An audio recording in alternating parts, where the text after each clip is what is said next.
Welcome to my channel. Shikha's kitchen channel में आप सबका बहुत बहुत स्वागत है। हमारा देश वनस्पतियों का देश है जहाँ पर तरह तरह की जड़ी बूटियाँ पाई जाती है। आज मैं आपको एक ऐसे वनस्पति के बारे में जानकारी दे रही हूँ दोस्तों, जिसका बहुत ज़्यादा औषधीय महत्व है। औषधीय गुणों से भरपूर है ये वनस्पति, ये जड़ी बूटी। इस पौधे को, इसके फूलों को, इसके बीजों को और पत्तियों को देखकर आप समझ गए होंगे दोस्तों कि आज मैं आपसे किस जड़ी बूटी के बारे में बात कर रही हूं और किसके बारे में सही जानकारी आपको आज दे रही हूं। शायद आपने देखा होगा, परंतु इसके गुणों के बारे में आपको इतनी ज़्यादा जानकारी नहीं होगी दोस्तों।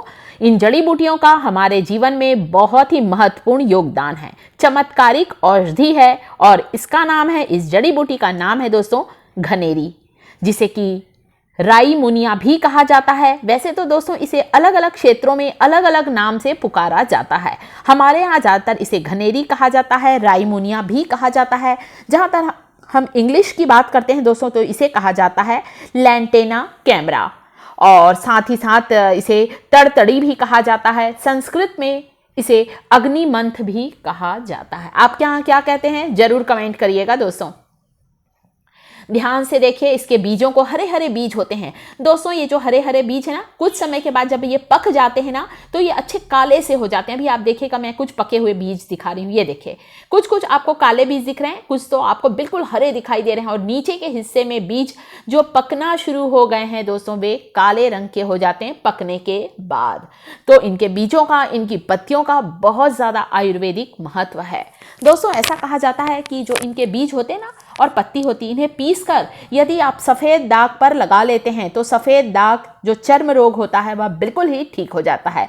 सफ़ेद दाग को हम लोग इंग्लिश में ल्यूकोडर्मा भी कहते हैं। इतना ज़्यादा फायदेमंद है दोस्तों। पत्ती और बीजों को पीस लें, आप पेस्ट लगा लें, रात को लगा कर रखें, जहाँ जहाँ पर निशान है आप देखेंगे सफ़ेद दाग ठीक हो जाता है। इतना ज़्यादा फायदेमंद है। चाहे तो थोड़ा सा नारियल का तेल डाल लें। तो ये जो झाड़ी नुमा पौधा होता है दोस्तों, शायद आपके घर के आसपास लगा होगा। वैसे तो ये खुले इलाकों में, पानी से भरे इलाकों में, नदी, तालाब या गड्ढे में जहाँ पानी भर जाता है, खासकर बारिश के मौसम में ये जो जड़ी बूटी है, ये जो वनस्पति है घनेरी, ये आसपास बहुत आसानी से लग जाता है, उग जाता है। और ये पौधा जहाँ लगा रहता है ना दोस्तों, वहाँ पर मच्छर आसपास फटकने ही नहीं पाते हैं। मच्छर के लार्वा को मार देता है, मच्छरों को पनपने ही नहीं देता है ये पौधा। इसके फूलों की खुशबू, इसकी पत्तियों की खुशबू बहुत अच्छी होती है। कई लोगों को इसकी खुशबू अच्छी लगती है। तभी तो बहुत से लोग, जब बहुत ज़्यादा सिर दर्द होता है ना या माइग्रेन की परेशानी होती है, इसकी पत्तियों को पीस कर थोड़ा सा या हाथों से मसल कर सूंघने से, स्मेल करने से सिर दर्द ठीक होता है। तो खुशबू अच्छी लगती है। परंतु जानवर इसे कभी नहीं खाते दोस्तों, क्योंकि ये थोड़ा सा जहरीला होता है। तो जानवर इसे खाना बिल्कुल पसंद नहीं करते, नहीं खाते हैं। बहुत ही सुंदर फूल रहते हैं, खूबसूरत फूल, गुलाबी, पीले, लाल रंग के इसके फूल होते हैं। आप देख सकते हैं इसकी पत्तियाँ थोड़ी सी मोटी रोएदार पत्तियाँ होती हैं।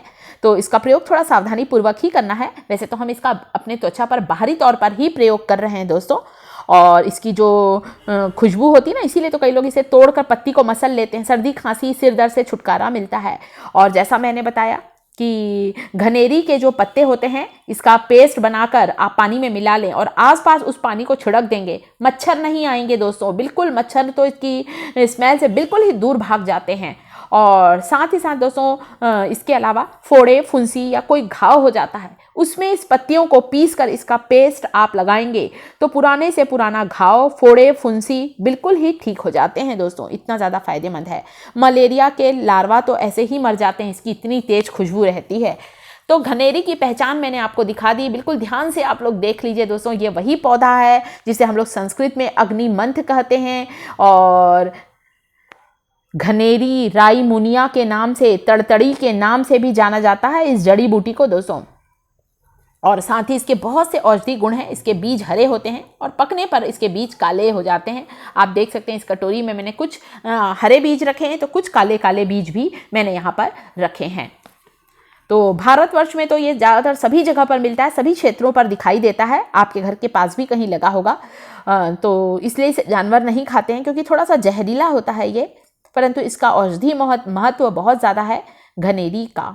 और राई मुनिया कहते हैं, तो ये बहुत अच्छी वनस्पति है और हमें वनस्पतियों के बारे में जानकारी जरूर होना चाहिए दोस्तों, क्योंकि हम लोग ज़्यादातर इसे घास फूस समझ कर फेंक देते हैं, बेकार का पौधा समझ कर फेंक देते हैं। परंतु शायद अब आपको इसके गुणकारी औषधि के बारे में पता चल गया होगा। ये देखिए कितने सुंदर है, बहुत प्रकृति की संरचना देखते ही बनती है दोस्तों। कितने खूबसूरत इसके बीज हैं जो कि गुच्छे में लगे हुए हैं।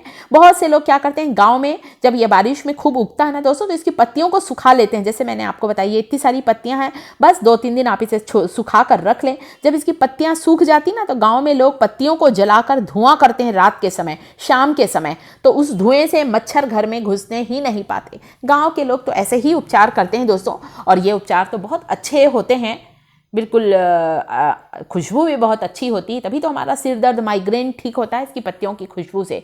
तो आप ही चाहें तो अगर आपके घर के आसपास लगा हो ये वनस्पति, ये जड़ी बूटी, तो इसकी कुछ पत्तियों को ले आएं और धोकर सुखाकर स्टोर करके रख लें। शाम के समय कुछ पत्तियों को जला लें, आप देखेंगे घर में खुशबू भी अच्छी आएगी। और इसका जो धुआं होता है दोस्तों, जैसा मैंने बताया, मलेरिया के लार्वा तक को मार देता है। मच्छर इसकी खुशबू से बिल्कुल ही दूर भागते हैं।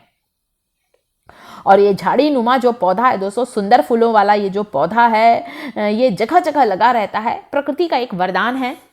प्रकृति हमारी हमें इतनी सारे औषधि गुणों वाली जड़ी बूटियां दी है दोस्तों। इसके अलावा जो गांव के लोग होते हैं ना, गांव के लोग क्या करते हैं, इसकी 2-3 पत्तियों को पानी में उबाल कर दांत दर्द में कुल्ला करते हैं दोस्तों। परंतु हमें तो बाहरी तौर पर ही इसका इस्तेमाल करना है।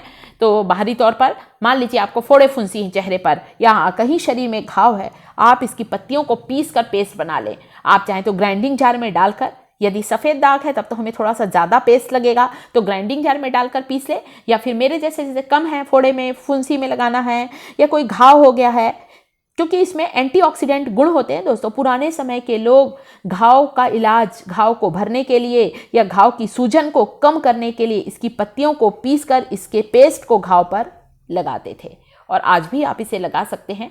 तो इसकी कुछ पत्तियों को मैंने धोकर साफ कर लिया है और बस थोड़ा सा इसे कूट लें।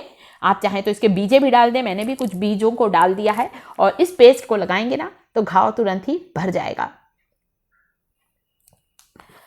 तो ये दोस्तों प्रकृति का एक अनमोल खजाने में ये दुर्लभ जड़ी बूटी है दोस्तों, जो आपके आसपास ही लगी होगी और आप लोग खपतवार समझकर इसे उखाड़ कर फेंक देते हैं। परंतु ये बहुत ही चमत्कारिक जड़ी बूटी है, घनेरी।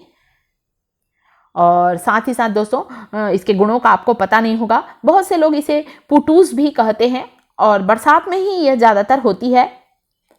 तो ये देखिए मैंने इसलिए इसे ऐसे पीस लिया है। तो कई लोगों को जब बहुत तेज़ सर्द होता है ना दोस्तों, तेज़ सर दर्द में भी इसके पेस्ट को सिर पर लगा लेते हैं, सिर दर्द से आराम मिलता है। और जिन्हें ल्यूकोडर्मा है, सफ़ेद दाग है दोस्तों, उन लोग इसी पेस्ट में थोड़ा सा नारियल तेल मिलाकर लगा लेते हैं। रात के समय लगाकर सो जाएं दोस्तों इसके पेस्ट को, जहाँ जहाँ आपको सफ़ेद दाग है, तुरंत ही सफ़ेद दाग ठीक होता है। मतलब तुरंत, मतलब 15 दिन तो आपको ज़रूर करना पड़ेगा, आपको इसका बेस्ट रिजल्ट मिलेगा। सुबह उठकर आप इसे धो लें, पोंछ लें, तो आपको तुरंत ही इसका असर मिलेगा। तो ये तैयार है इसका पेस्ट, घनेरी की पत्तियों का, घनेरी के बीजों का। मैंने बहुत अच्छा आपको प्रयोग बताया है। जानकारी अच्छी लगी है दोस्तों तो वीडियो को लाइक करें। साथ ही साथ मेरे चैनल शिखास किचन को यदि अभी तक आप लोगों ने सब्सक्राइब नहीं किया है दोस्तों, तो सब्सक्राइब जरूर करें। कमेंट जरूर करिएगा दोस्तों कि मैंने इस वनस्पति के बारे में, घनेरी वनस्पति अग्निमंथ के बारे में आपको जो जानकारी दी है, वो जानकारी आप लोगों को कैसी लगी।